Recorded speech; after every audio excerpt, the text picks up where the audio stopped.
Hai semua, selamat datang ke podcast Kaki Bola, podcast berita harian yang membincangkan segala perkara mengenai bola sepak tempatan dan juga luar negara. Dan hari ni saya hos anda, Hazman Abdul Aziz daripada Berita Harian, dan bersama saya co-host Farehan Hussein. Dan kini kita berada di episod pertama ya Farehan. Ya, saya. Kaki Bola. Kita baru nak launch ni. Kaki Bola bersempena dengan, awak rasa apa?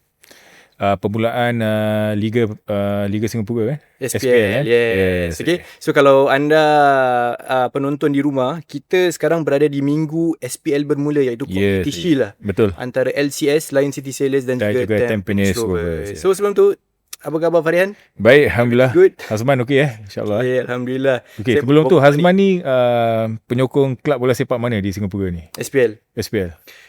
Susah. Ha? Susah sebab ada orang sebelah saya ni, dia memang orang coach tapi saya membesar, saya minat Tampines Rovers. Sebab saya dulu minat Noor Alam Shah. Minat siapa lagi dulu ada time Durich tengah main Tampines juga. So that partnership Ridwan main Tampines. Syok lah tengok. Kalau untuk saya permulaan Liga Singapura tahun 96 tu saya penyokong 96. Saya penyokong Woolers Wellington. Pada waktu tu Yan Yanostar, Irving Boban, Joe Caleta, dan kemudian Sandro Radon was there. Tu memang Rams lah. The Rams lah. Dulu Woolers Wellington kuat lah. Kuat juga. Yeah. Can challenge memang. Tapi kita hari ni kita punya one of our kita punya guest dia pun bermain pada tahun 96 tu dan merupakan pemain tempatan yang telah bermain sebanyak 450 kali dalam Liga S. Jadi penuh pengalaman beliau ni. Dia dah seen it all lah. InsyaAllah. SPL sampailah 400 tak boleh. 450. Kalau aku main 45 minit pun belum pasti. Ni 450 kali. Betul. Okay. So dia the first guest. Tapi second guest ni aku rasa dia bukan someone yang out there dulu as a player. But sekarang as a coach memang aku rasa dia beliau penuh berpengalaman. Beliau telah berantau bukan saja sebagai jurulatih di Singapura. Beliau telah ke India, ke Thailand dan juga ke Philippines dan pulang kembali ke tanah air. Dan kedua-dua guest kita hari ini juga mempunyai anak-anak mereka juga bermain dalam SPL. Jadi kita dapat tanya mereka nanti lebih lanjut lah bagaimana perasaan mereka bukan saja sebagai jurulatih, sebagai seorang ayah, mau lihat harapan anak mereka untuk maju dalam arena bola sepak ini. Betul. So kita tanpa membuang masa, kita memperkenalkan guest kita pada hari ini. Dua individu yang very out there lah in the football scene in Singapore. Betul. Yang pertama kita menampilkan Yazid Yasin, former goalkeeper for Singapore. Apa khabar Yazid? Alhamdulillah, baik. Okay, so Yazid 400 appearance 450 450 appearance. Dahsyat. Okay, nanti kita akan get to that lah banyak lebih. Dan guest kita yang kedua tidak lain dan tidak bukan coach yang baru tapi tidak baru sangat lah untuk Tampines Rovers for this upcoming SPL season. Coach Akbar Nawas. Apa khabar coach? Khabar bang, boleh Alhamdulillah. 45 appearance. 45 minutes. 45 minutes. Ni 45 second. Alhamdulillah. At least ada cap lah juga So Farehan, maybe as a start kita can share lah what is this Kaki Bola podcast dulu sebelum kita dive into this guest. Okay, jadi untuk mereka para pendengar semua, Kaki Bola podcast ini adalah satu inisiatif oleh Berita Harian untuk kami sembang-sembang tentang arena bola sepak tempatan kita, dan kami akan mempunyai guest-guest kami seperti Encik Akbar hari ini, Encik Yazid, dan juga legenda-legenda bola sepak yang akan kongsi pengalaman mereka bermain dalam Liga Singapura, bagaimana keadaan pada waktu itu dan waktu sekarang, dan harapan mereka untuk bola sepak Singapura. Kerana saya rasa ramai peminat-peminat yang seperti saya yang rindu kan untuk mendengar kongsian-kongsian mereka tentang pengalaman mereka ketika bermain bola pada waktu itu. Jadi di Kaki Bola ni NoTapis kita akan kongsikan seberapa banyak yang mungkin untuk anda semua. Okay, so maybe as a start kita kenal dululah siapa Yazid Yasin dan apa yang dia sedang lakukan sekarang ni. Maybe peminat tak tahu Yazid dulu main bola, sekarang behind the scenes kan. So Yazid can share sikit about you sekarang. Sekarang saya menjaga balestier Masa sebagai jurulatih penjaga gawang, dan juga sekarang saya bekerja di Sports School, Singapura Sports School. Oh, sports school. Okay, so macam dah lama ke you goalkeeper coach kat balestier? Dah lama. I think this will be my 5th year, tahun kelima. Dan at one point saya juga bersama dengan Coach Akbar dengan balestier juga? Yes. Oh, okay, that's interesting. Okay, maybe Coach Akbar, sekarang you dah join balik Tampines kan? So how is the feeling like for you? The feeling okay. Pasal dulu almost 10 years ago kan, I was there. At that time we 2015. 2015. After taking over from Sundram, banyak player kita ada at that point of time. Jermaine Pennant National players, and Pennant was the most influential kan. So it's macam homecoming ah. It's a good home back to Tampines. Have a special place kat sana. So I think it seems good to be back ah. Coaching Jermaine Pennant, how was it like? Actually Jermaine Pennant, yalah off the pitch banyak orang cakap, I mean he has his moments kan. Tapi dalam training he's one of the best you can coach. Still a top professional. Yes, pasal dalam training whatever he does it to his maximum. Apa je buat kat training dia akan buat kat game. So to coach that kind of player kan, you can expect. And the performance level kat dalam training with the way dia present himself he does it semua kat game sama. Kerana biasanya kalau mereka, the critics will selalu akan kata, players yang dah pass their prime seperti Jermaine Pennant, diorang dah tak ada motivation to play. But I think he still shows that he still have the hunger and desire, right? Pasal Jermaine motivation, I think itself inside, pasal the way he is, dia tak mau kalah. So dalam training pun dia tak mau kasih orang macam he doesn't want to give an advantage to another person lah. Dia tak nak.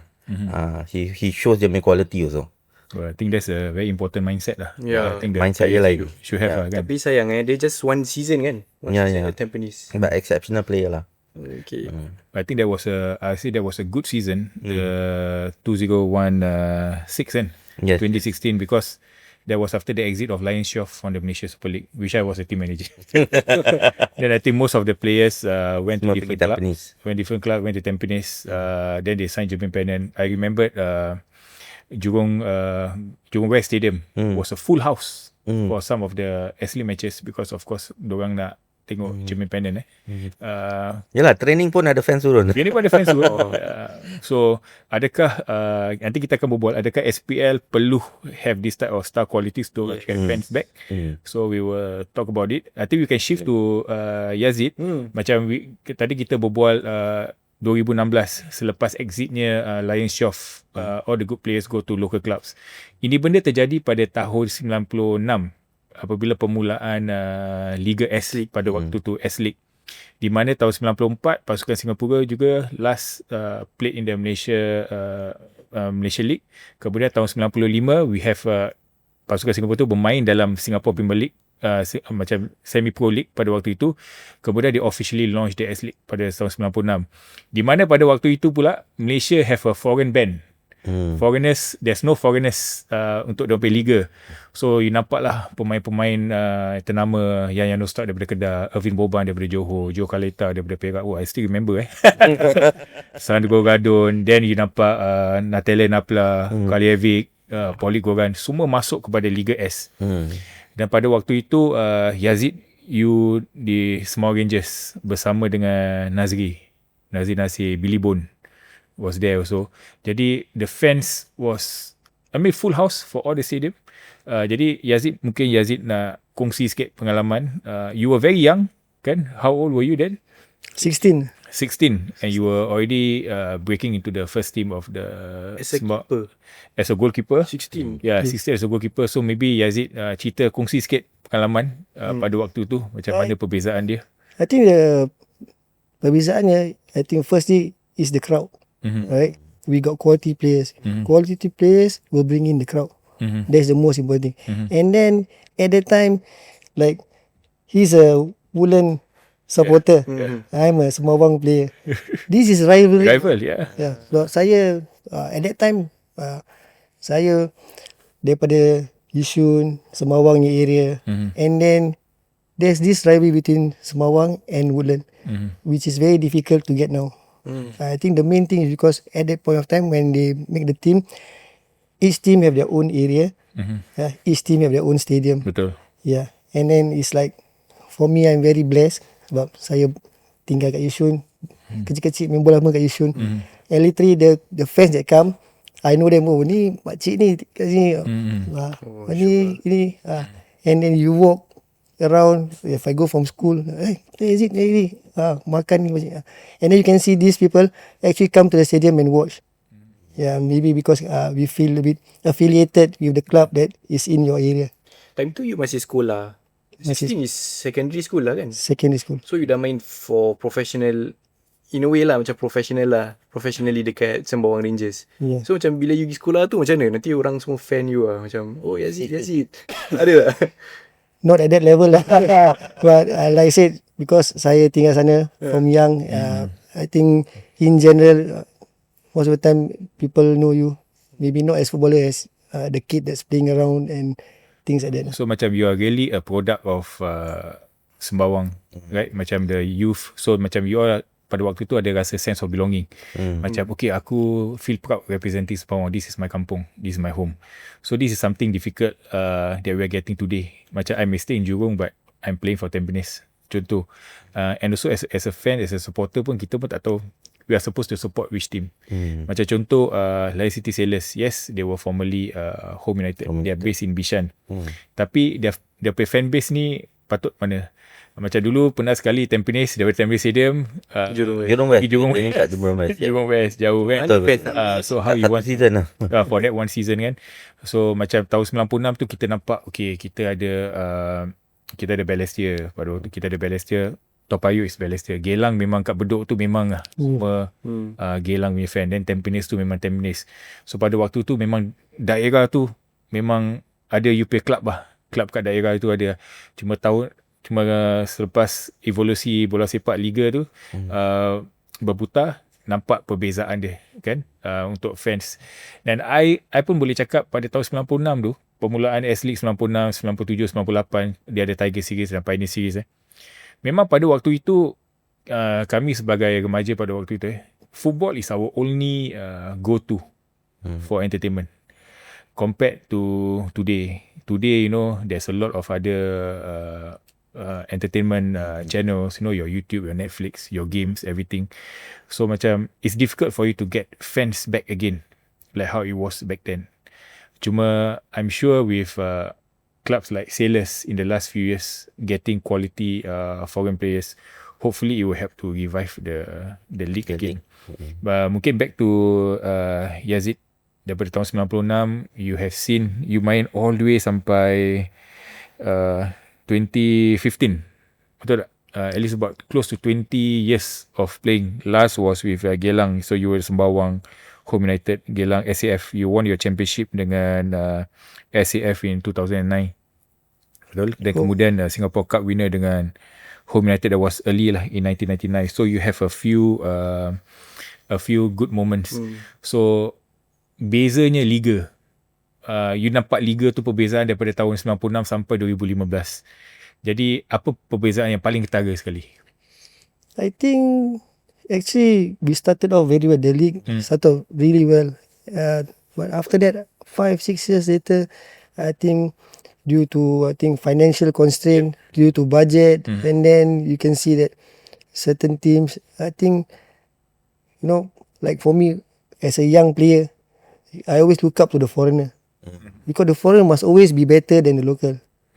If your team, your foreigner is as equal or maybe the standard is lower than the local, you don't learn anything. And I feel that is the era that, you know, young players look up to the foreigner. They do the right things, like Coach Akbar said. Some of the foreigners are really professional. They do the right thing. Then we say, hey, dia ni main Thailand International, datang 1 jam siang. Kita datang 15 minit nak start baru sampai. Orang dah buat gym, buat things. And then change kita punya mindset. Oh, this is something good. Maybe we need to do this. But then there's a 3-4 years gap that I think the level of the football dropped. And then I think that time also all the fans, and then slowly, miss out on all this. Do you think macam bila tadi you kata pasal foreigner kan, macam drop, is it the main reason about S League kenapa dia drop, kurang foreigner berkualiti time tu? Because I rasa kalau pada tahun 96, I think Sembawang have good Thai players. Yes. You're talking about like people like Tawan Skipa, right? Was there there you have good foreigners also. Cuma then the next few years what happened is that mungkin liga mereka back home gets better, gets to pick up, and they don't find it that okay, rather than I main kat liga luar, I will just stay dalam my own liga. They pay better, so instead of them going out, they are back there. So tu yang mungkin buat the quality of the foreigners starts to go down. Maybe later we can check. Kita boleh tanya Coach Akbar, because Coach Akbar recently also coach club in Thailand. And whereas dulu pemain Thailand datang Singapore, dan sekarang pemain Singapore pula mau pergi Thailand. Okay, jadi kalau Yazid, if there's one foreign player, pemain asing pada waktu Yazid that you look up to, that you feel like macam, oh, I'm happy to come to training to look at this guy skill, it helps to motivate me. So who's that player? I think I will mention two. One is Tawan, Thai international, superstar kat Thailand, but very down to earth. Everybody love him, players love him, coaches love him, and it's not because sebab cara dia. Datang siang, tak payah cakap, buat all the right things, hard worker, listen, no air around him. And then when I was at home, Zoxbak. Yeah, Zoxbak. Yeah, Very short good midfielder. Yes. He is a player that can bring people in. Means when he was training, at the end of the training, he would take 10 ball, then he will start doing his shooting, free kick and stuff. Then he will bring one player in, and then another player will join. Like Gusta, at the time will come in. And then after 1 week, he will bring another player in. And then that type of thing, after maybe 1 month or 2, you see that most of the players after the training, they will stay back 15 minutes, 20 minutes. Including local players. Because that's the influence lah. Yes, that's the influence. Kan? Yeah. It's not like, done, okay, bye. Don't stay. They say, hey, good. And then, like I said, the result also play a part. Whatever that he does extra in training, for him, is good. And then, when the local player join, also benefit the local player, and it shows on the field. That's why that Home United team was quite successful. Actually, back then, even in 90s, I think actually I almost signed for Sembawang during then. I think that was Jita was the coach, and Siwa was the late Siwa was the assistant coach. But then after that, I went to Marine Castle, and then in the end, I signed for Marine Castle. But talking about even a club like Marine Castle, who was I think the lower tier, if I'm not wrong, in the league, we even had a Ghanaian international. We even had Duka, a Nigerian international, as foreigners. And they were quality.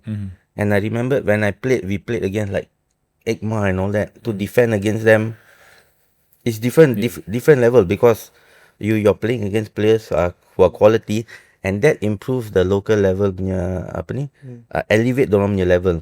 And like what Yazid has rightly mentioned, and with his experience, that's where the locals will keep going and looking at them and improving on a daily basis. Okay, elevate the local level with these foreigners. So seperti yang kita tahu, kita maklum bahawa tahun ni SPL Club dibenarkan untuk sign 7 pemain asing, dan ramai yang komen, 7 pemain asing bermakna 4 pemain tempatan saja yang berada. So kalau 4 pemain tempatan, kita ada 8 tim. Dalam setiap minggu cuma ada 24 dia pemain tempatan. Dan kalau di antara 24 pemain tempatan ni, mungkin 10 atau 15 yang pemain national. Bermakna what is the future for young aspiring players who do not have a national caps to break through into the team. Because seperti yang kita tahu, kalau if you're good enough, umur 21, 22, you must be knocking on the doors after your national service. But if you miss this chance, by the time you're 25, 26, the chance of you playing the national team is almost susah kan? So, Coach and Yazid, what is your take on this new ruling? Will it be beneficial to the league and also to the national team? I think ada dia punya advantage, ada dia punya disadvantage. But of course, the advantage, if kalau the foreigners are quality, then the locals who are training with them every day will improve. But obviously only 4. So this comes back to the SPL 2. So with this ruling, the SPL 2 sekarang dah jadi very important. With in terms of the playing time, because you might have national players who don't play in that particular position playing in SPL 2. So I think kita kena take SPL 2 very seriously. In terms for the benefit of kita punya national team, we must look into it. We must make sure it's as professional as it can be lah, the SPL 2. And I think things like the SFL and all that, kita need to take care. Because in the long run, these are the teams kalau kita take care, SFL 1, SFL 2, SPL 2, then kita punya SPL 1 will be strong. How we going to take care, that's up to the new council to talk about it. but I think apa yang Coach Akbar kata memang benar. SPL 2, we need to put in all the resources to make SPL 2 really competitive, to make it attractive for even sponsors to come in. Jangan sampai case pasal club kata tak boleh main, tak main SPL 2. But I'm not going to give proper coach, proper resources, backroom staff for my SPL 2. So I think this is something that clubs need to look at it. And like you say, time for us to give more resources for SFL team as well. Supaya SFL team ni pun mereka pun harus come up and run it professionally, and not just to run it on the macam part-time basis lah. Then only then we can see more quality locals along the line to channel it all the way to the national team lah. I think yang the clubs in SPL tu, so dia kena faham that importance lah of this league, because it's not only SPL 2 but it's the runway for SPL 1. So if you do macam badly in SPL 2, you tak ambil kisah, then SPL 1 pun you akan it's an what you call it, effect lah, domino effect. Domino effect lah, So macam kalau Yazid, you started 16 and then you dah dapat that opportunity untuk join the first team tau, tapi sekarang these players ada this problem lah, I should say, macam sebab macam Farehan kata 4 players je main on the first team, and 4 players tak tentu, you 16 tak tentu you dapat masuk this antara 4 local players. So macam for yourself, you rasa ni hambatan tak untuk younger players?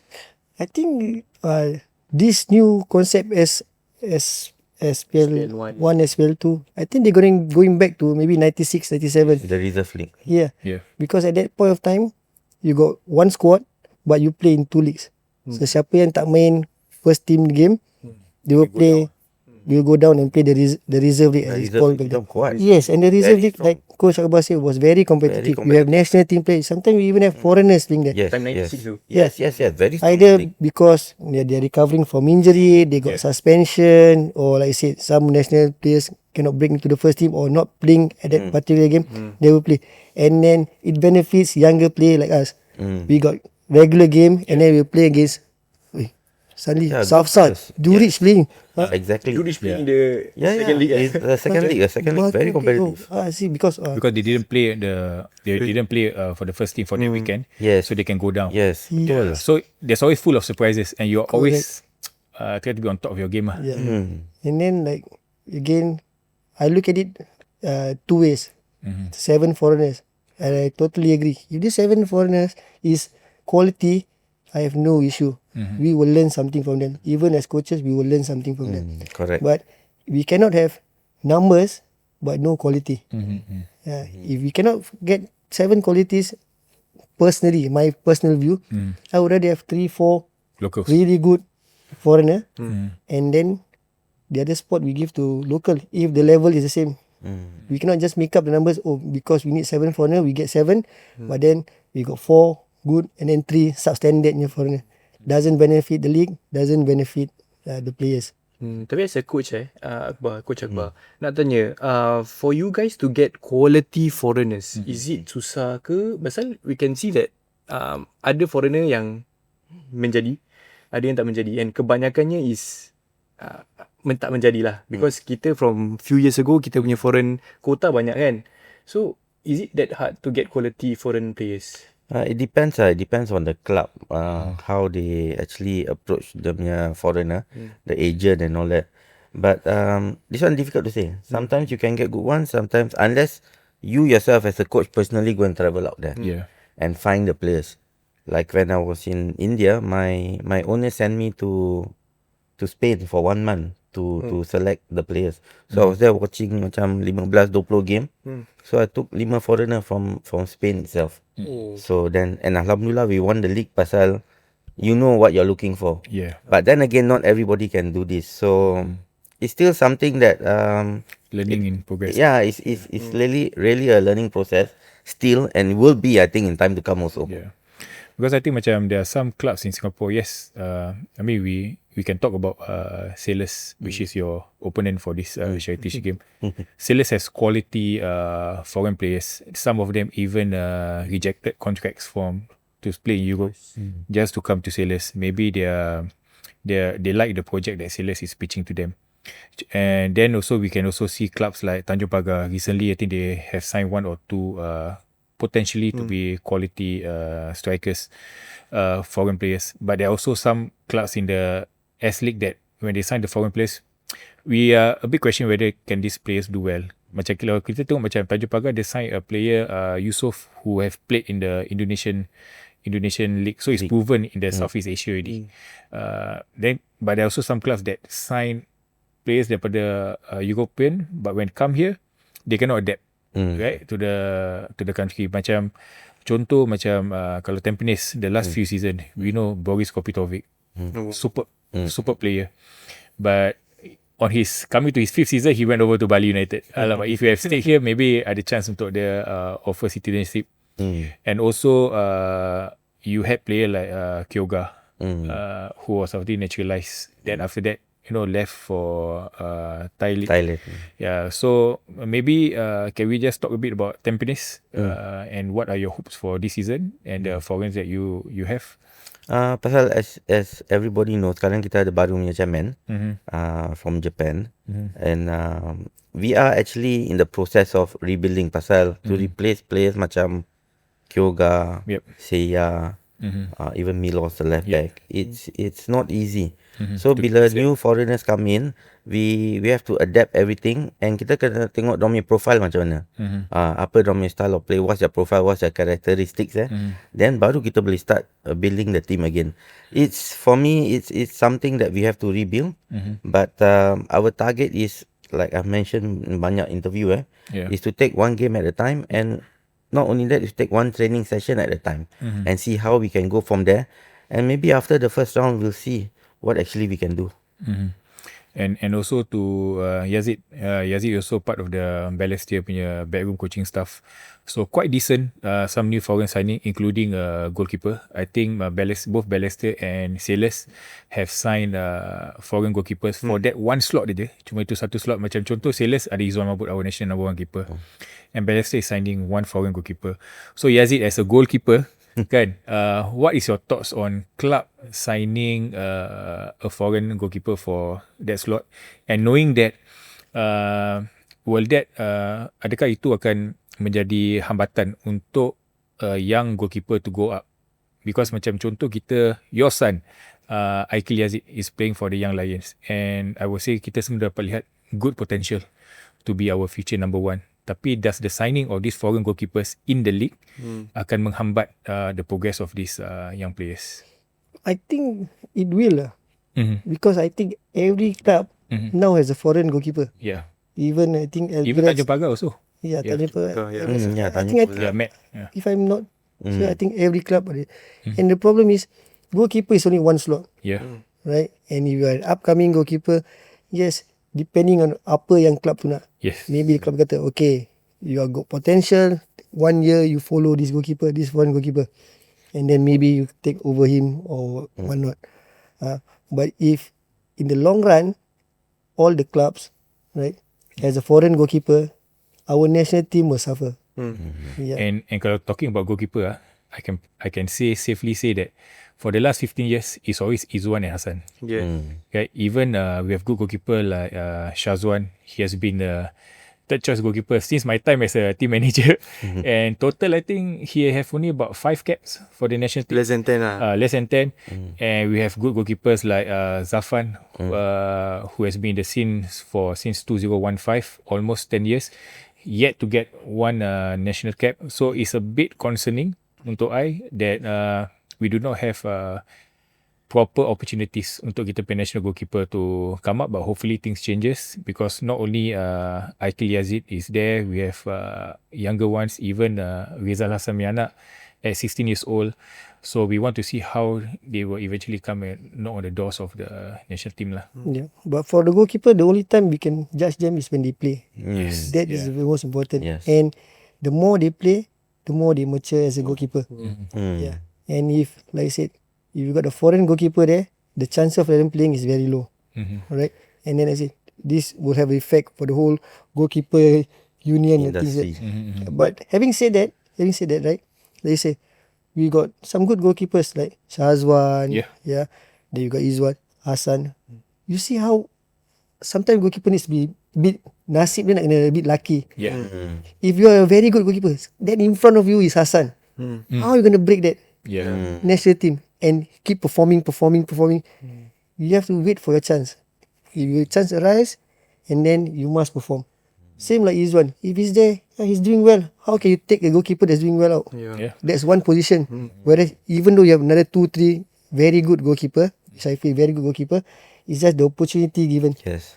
And like national level, we cannot just give opportunity give away that. Yeah. So it's the local league that you need to give them. We can see, Yeah. then they can show their ability. Then boleh judge whether okay, got temperament, got all the attributes, okay, to be in national team. Yeah. Okay. But I tak nak jadi macam the bad side of this lah. I just looking this at the club's perspective. Maybe as a club, you want the wins. You want to get the defense, macam goal against sikit. But at the same time, you have this dilemma of having a young keeper, but this young keeper macam not to your standard. That's why you have to take a foreign goalkeeper. So how, for Yazid, how do you think for clubs, they can balance that kind of situation lah? Because we want to play kita punya local keeper tau. Tapi at the same time, kita nak the wins. Kita also have the option of getting So a foreign keeper. macam it's a dilemma of the coaches lah. Yeah. Am I going to develop them or am I going to be judged because over the 10 years I never macam Arsenal lah Arsene Wenger time I never win major trophies but I have to develop a lot of players. So itu alasan dia. Alasan dia lah. Then on the other side also I'm also being judged that I need to win. Yes. Kan? So as a coach, it's always a dilemma lah. Kan? Whether kalau aku tak mainkan dia ni, tak apa. There's always the next game. But depending on my, I need my 3 points. And dia tak membantu because keeper is just one spot. Yeah. So exactly. if you defend, you can at least macam pair him with someone lebih experience. Tapi keeper is just keeper. Yeah, for me, in terms of goalkeeping, if you're an up and coming goalkeeper, in front of you is foreigner. Is that foreigner good enough? That I can learn from it. Yeah. And you see, one position. Now, if he's playing SPL 1, that the other goalkeeper must play SPL 2. Yeah. And then you can judge. Okay. Yeah. And also, you know, like any players, even coaches, you need to know the next step. 1 tahun, 2 tahun akan datang. Are we, this is a short term thing, we just want this goalkeeper because at this point in time, kita tak ada penjaga gawang local that is good enough to step up and play 20-30 game consistently. We need to groom him. Or maybe we take the easy way out. We don't care about the development of a goalkeeper. We just get one foreigner, just play. At the end of the day, it's whether the foreigner is good enough. Itu is the most important thing. If the foreign goalkeeper is good, the young one will learn. Yeah. Yeah. And then he will get his playing time, SPL2, friendly matches or whatnot. But if the first goalkeeper, even if he's foreigner, is not up to mark, and then, you know, as a coach, maybe we can push him a bit, give him a few opportunities, and then we can see whether they can cope with the game, a proper match. Well, I think that's why I said in SPL2 very important. Yes. Yeah. Pasal To this give kind them of the game things, time, exposure. and all that. But then again, macam Yazid cakap, if the foreigner is not performing, definitely kita kena taruh the local. So it's a very balanced kind of structure. Good idea to have this SPL2, but this is where we solve all the problems in terms of game time, playing time. Pasal goalkeeper really need to play if they need to gain that experience, and also the confidence and the experience. Through the experience, they will actually become better goalkeepers. So SPL2 important. Okay. I think we have come to the end of segment 1, the first segment. So segmen kedua nanti kita akan bincangkan lebih lagi mengenai pembangunan pemain-pemain muda, especially SEA Games. It's been a hot topic untuk Singapore football because kita baru sahaja dapat berita. So stay tuned dan tunggu untuk Kaki Bola segmen kedua.